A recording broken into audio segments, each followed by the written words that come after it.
if you're an atheist and you have some interest in the beyond, aka spirituality, then what serves for you is to implement some form of a stable foundation. As masters, we understand reality is based upon your perception.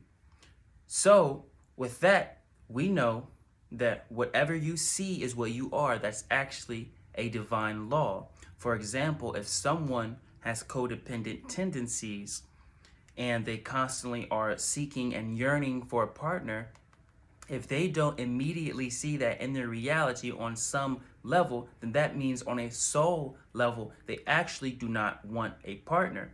If you was to ask these people that feel like they're alone and feel like they must have another presence in their environment, just basically ask them questions like, well, if you actually had this partner, whoever it may be, what would it look like in your life? Are you willing to make the accommodation? Are you willing to compensate? Are you willing to compromise? How far are you willing to go within the partnership? A lot of the times people be like, I didn't think that far.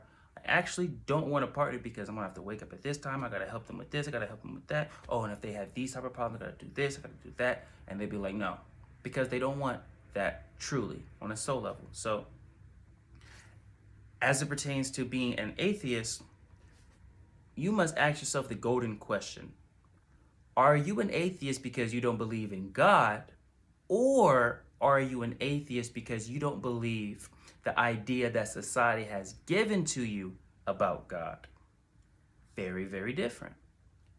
See, I tell people it's actually better, contrary to popular belief, to be an atheist and then get into spirituality. Why? It's because as a master, we know that one must not have expectations, for expectations bring forth limitation. If you believe God is limitless, if you believe Source is limitless, if you believe the Great Central Sun, Allah, whatever higher power there is, if you believe that is truly limitless, then the moment you expect something, you put a limit on it because you say, God, aka Source, it must happen this way. This is the way that's going to serve for me. Source is going to be like, well, your way is only one. I have an infinite amount of ways. For the human brain, we understand that infinity may be like too much. So let's say 1,000. Oh, that's too much. Let's say 100. Oh, that's too much. Let's say 10. Whatever your brain can handle. God has multiple ways, 1,000 ways, 1,000,000 ways to service your life. But with expectation, even if you don't consciously say, God, I expect this to happen, we do not move by vocals. We only move by frequency. It's even different than intention. If your frequency says you're expecting, then that's what God is going to move off of. There's a plethora of spiritual beings that don't even use their mouth to communicate. So that just tells you we don't care about what you say. It's about your actions and furthermore your frequency. So it's actually good to be an atheist and then get into spirituality because you're not expecting anything. So once you ask yourself the question, do I believe in God or do I believe in the idea that society has given me, or do I not believe in God, or do I not believe in the idea that society has given me, then you can figure out where you can maneuver. But that question is very, very important. You have to ask yourself that question. You have to do a deep dive. You have to go through your childhood to figure out, where was I brought up? Because everyone was brought up in religion. If you have a full family of atheists, then you are a different breed. But most of the time, we kind of steer away from what the family has taught us.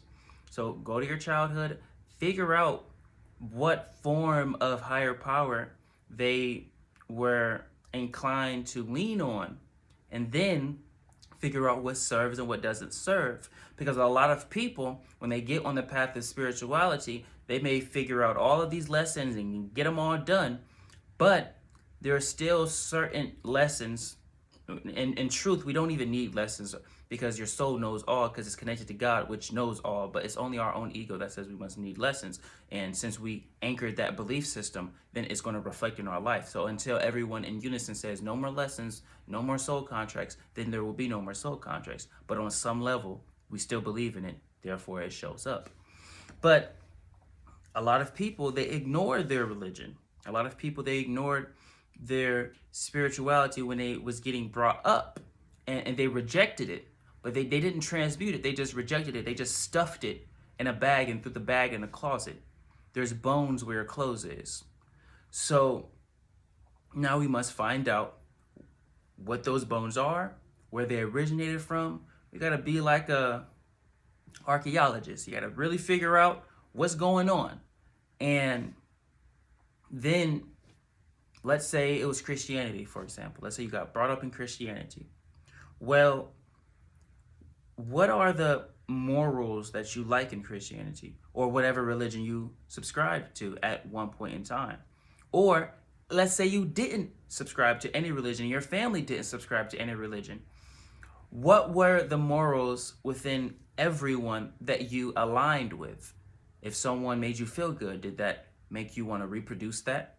If someone gave you money, did that make you want to reproduce that? Sharing, caring, loving. If someone was hateful, does that make you want to reproduce it? Did you want to become a fighter? Or did you want to become this or that? Figure out what serves for you.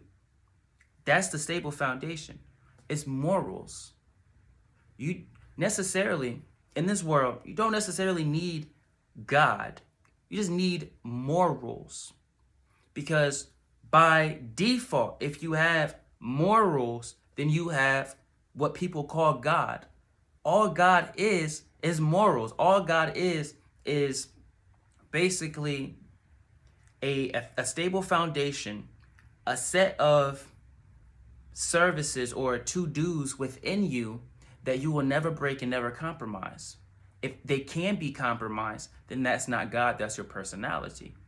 But if they can't be compromised, then that's God. So if you're an atheist, because the question is, what if I'm an atheist? Well, if you find your stable foundation, if you go as far back as your childhood and work your way back up here and figure out if there's anything as it pertains to morals that serve for you, then by default, if you implement the things that make you feel good and you throw out the things that does not make you feel good, then you will be walking on the path. You will be walking on the path of a master. Because you don't need to consciously know God. Remember, I told people, become your prayers. I told people, have conversation with God. Don't pray anymore. Why do you need to pray? It's only the ego that feels like God must hear your words in order to affirm something that is miraculous. God is answering quote unquote prayers or divine statements before you even ask them, before you even know to ask them. So why do you feel like, oh no, God must hear me? Hear me and then answer. Don't know. That's not how it works. So if you have a strong moral foundation, if you quite frankly aren't a dickhead, if you're a nice person, then you'll find yourself waking up one day and you think you're in a dream, but it's not in a dream, and now you're with the angels people pray to.